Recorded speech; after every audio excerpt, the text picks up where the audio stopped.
Thanks for the introduction and good morning all. It's fantastic to be here and to have the opportunity to present our company to you today. It's also fantastic to be part of this conference. Thanks to Vertical Events for hosting once again, particularly in these times of COVID. It's our first time here, and in fact it's the first time we've had the opportunity to talk about our gold projects, which are very new to us and we're excited by them.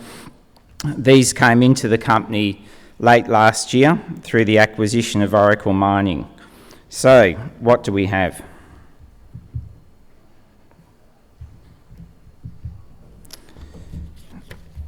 In a nutshell, we have three great exploration projects, all based in Western Australia.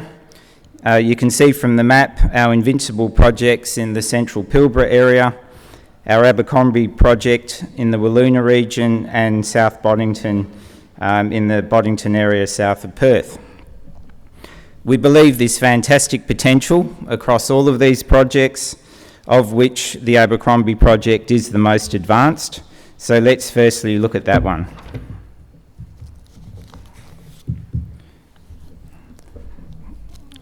So this project's located in what is a very significant gold producing region in Western Australia. We're around 25 kilometres south of Wiluna. It's off the Perseverance Shear, which is a great piece of geology, and it supports many large resources along its strike length. It's worthwhile just pausing and looking at the history of our project for a moment. There was drilling undertaken there for the first time in the late 90s, and then some follow-up drilling in the early thousands. Stunning results, gold intersections. You can see 57.5 metres at 5.73 grams, 30 metres at 10 grams, 36 metres at 4.3 grams. It makes you salivate. But amazingly, this project sat idle for around 15 years in the portfolio of a base metals major. And the Oracle team put this together with the other assets, and it wasn't until we acquired this in late 2020 that there was any work done on this project for around 15 years. So the historical results are stunning. We don't have the full data set. We're obviously confident with those results undertaken by CRA, Outokumpu and others. We didn't have the core, so we were obviously very keen to get our own drilling into the project, which we were able to do our first program in December 2020, soon after our acquisition. And this was really designed to test the nature and continuity of that known mineralisation. Thankfully, it did so. You can see some of our results there. We intercepted a broad zone of mineralisation with some very high grade numbers, which was very pleasing. And you can see the second one there, 26 at 6, including 7 at 21, some very great results there. It's worth mentioning, in terms of the location, there are a lot of operating plants in the region. So as we cast forward and look at production scenarios down the road, there should be some good flexibility there. If we have a look at some of the detail of our drilling, look, it was a pretty small program. Rigs were very tight leading into Christmas. We were able to secure an RC and a diamond rig for a small program in December. Just prior to Christmas, we did 13 holes. We wanted to do more, but this is what we were able to get done. But it did achieve what we intended to do. And as I mentioned, we hit the broad gold mineralisation and we hit the very high-grade material. We can see some of the results in the table. All the holes delivered mineralisation, which was fantastic. This obviously was a very small program, largely confirmatory in nature, so the mineralisation remains open and extensive over a large area which will be explored as we move forward. It's important to mention that the gold comes from close to surface. So as we look at how you might put pits and so forth around this, you know, it looks as though it lends itself to potentially to open pit mining. We were also able to do some preliminary metallurgical test work, and that was across material from all the weathering profiles, oxide and fresh rock.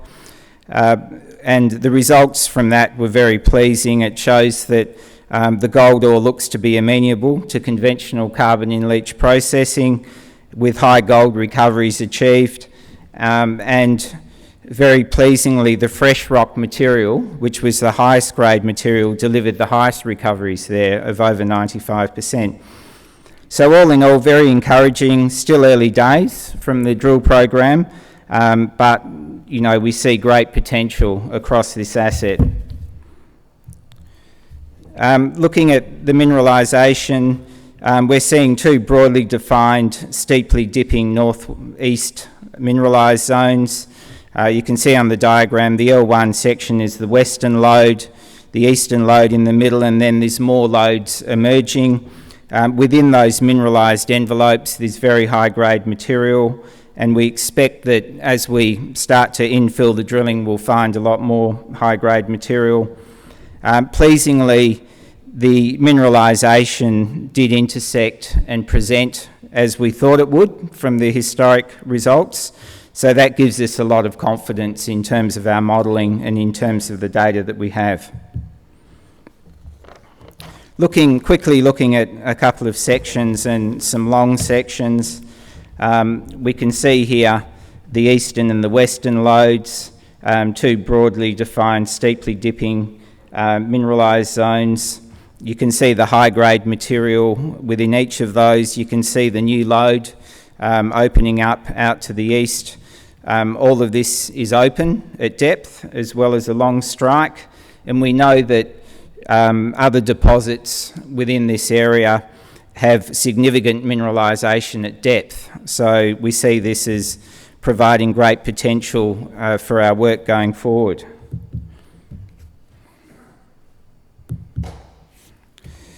Looking at this section, this was our hole number 4, which was drilled between 50 metre traverses, so we actually sort of infilled.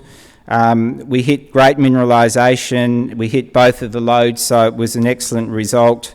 And we think this it augurs well for sort of infill drilling as we move forward, and the potential to add a lot of high grade ounces, because a lot of the drilling is done on fairly broad traverses, the historical drilling. Looking at some long sections, what we're seeing here are some gram metre profiles. This is the western lode. All of this is mineralised. You need to look at the legend on the side, but look, in short, the pink areas in the middle are plus 50 gram metres, some of them significantly higher than that. So what it shows is that there is very high grade material within the broad zone of mineralisation, with shallow and deep targets being open at depth. Looking at the section of the eastern lode, similar profile, again high grade material within the broad envelope and open at depth. This slide, this is looking at the northern part of our tenement. It's an important one because what it really illustrates is there's great exploration upside in terms of this project. We're really just scratching the surface at the moment. The area that we focused on was a small part of the capital area, 200 by 300 metres was the area that we drilled, which is really that sort of red and orange zone you can see in the capital area with all the results. The strike is well over a kilometre moving to the north. As you can see, there have been some fantastic historic results that have come out of Capital North. You can see some of those on the page, 8 metres at 14.47. I mean, we're excited to step that out, and that'll be the focus of upcoming programs. There's also very broad traverses to the south, but they have hit gold mineralisation, so there's strong potential to look to the south as well. So in summary, we think that there's great potential here to establish something of significance across what is this broad mineralised zone. A lot further to the south, there are some other targets as well to be followed up. For the remainder of 2021, we intend to undertake further drilling to focus on resource step-outs, extension holes and infill drilling. So there should be some news flow to come from this one. Looking at our Invincible project, so this is located up in the central Pilbara region. Obviously a lot of activity, a lot of interest in this area. We're south of Marble Bar, immediately along strike and hosted in the same stratigraphy as Calidus Resources Klondike deposit. That's a 1.5 million ounce resource which is currently under development. We have around 12.5 kilometres of the Warrawoona Shear Zone, which is the mineralised trend that hosts Calidus's deposit. There's been historic workings in our area. Some incredibly high-grade gold's been taken out of it, but in small quantities. You see there 20 kilos at 1,380 grams a tonne. You don't need a lot at those grades. There's been little systematic exploration across this area, so we think that there's a great opportunity here to look at defining a high-grade deposit. Looking at our area more closely, you can see the Warrawoona shear zone there in the black. Calidus is out to the west. We have the area to the east. You can see where the Invincible mine was. So, you know, we think that there's great potential to look for repeat style deposits. The photograph in the middle, this is some gold nuggets that were recovered in our area in 2018. So we know there's very high grade gold through that system. It's a question of whether there's a deposit of scale, which is what we're focused on. We undertook some high-resolution aeromagnetic and radiometric survey work at the end of 2020. Those results were combined with previous geochemical and geological data to generate a series of targets. You can see the red ellipses on the page.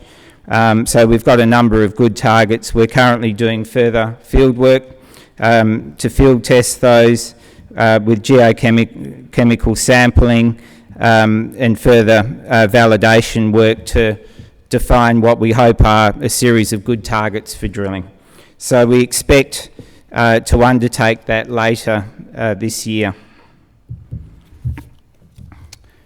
Quickly looking at the South Boddington project, this is an area that comprises ground within the Saddleback Greenstone Belt, which hosts Newmont's Boddington Gold Mine. That's obviously a substantial operation. I think it's still got greater than 10 million ounces of reserves. We think there's strong potential for additional gold deposits along this belt, with a lot of it unexplored or underexplored. We have 2 exploration licenses in application, which we think are interpreted to host similar stratigraphy to that of Boddington. So we're currently going through that process to secure those tenements, and once we do so, we'll be moving forward with our exploration work. But as a longer term opportunity, we think this one has a lot of merit.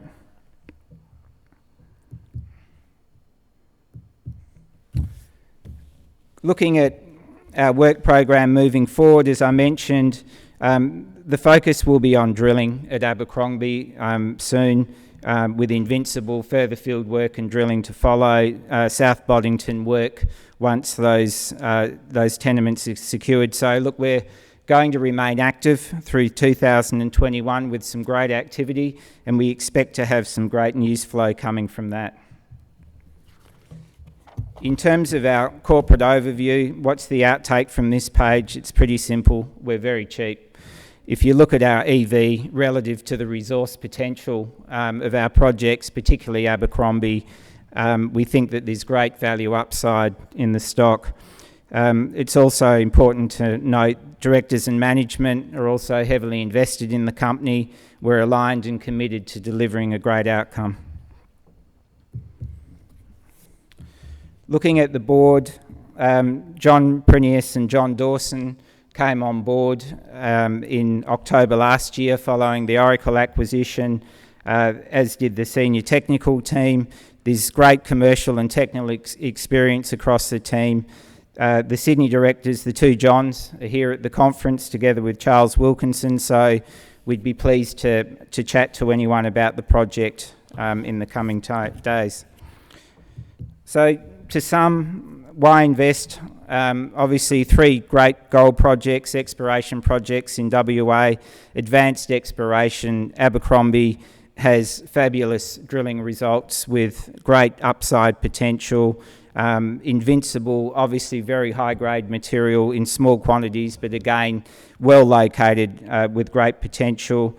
We have 2021 drilling programs to come, good news flow, attractive EV.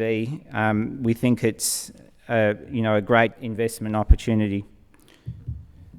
Thank you for your time, and we look forward to chatting to some of you. Cheers.